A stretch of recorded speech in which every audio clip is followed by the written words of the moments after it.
এটা কথা আপুনি যে অকল আপোনাৰ মুখতে মাৰিম কাটিম এই শব্দবোৰ থাকে এই শব্দবোৰ অন্তত মুখৰ পৰা নাইকিয়া কৰক আপোনাৰ যদি ইমানেই মাৰিলে মন গৈ থাকে প্ৰথম আপুনি আপোনাৰ ঘৰৰ কাৰোবাক কাটক মাৰক নহলে নিজকে কাটি লওক নিজকে মাৰে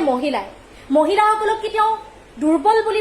সমাজত প্ৰতিষ্ঠা কৰিব বিচাৰিছে নেকি এই সকল মহিলাক আপুনি অপমান কৰাৰ অধিকাৰ নাই অসমত নাভাবিব যে অকল আপুনিয়ে জীয়াই আছে অভদ্ৰ আপোনাৰ লিখা অসভ্য বৰ্বৰ সমাজখনত বিখবাস্প সৃষ্টি কৰি নাথাকিব আৰু মুখত এই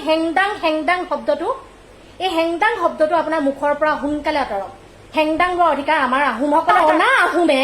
এনি টাইম হেংদাং লম এই শব্দটো কৈ নাথাকিব হেংদাংখনক অপমান কৰি নাথাকিব দেই অসহ্য লাগিছে আপোনাৰ এই অসভ্যালিবিলাক চাই সমাজত ভদ্ৰ মানুহ জীয়াই আছে সমাজত ভদ্ৰ মানুহে শান্তিত জীয়াই থাকিবলৈ বিচাৰে আপোনাৰ লিখা এই সমাজত অশান্তি সৃষ্টি কৰি সমাজখনত থাকিব নোৱাৰা পৰিৱেশ সৃষ্টি কৰি নাথাকিব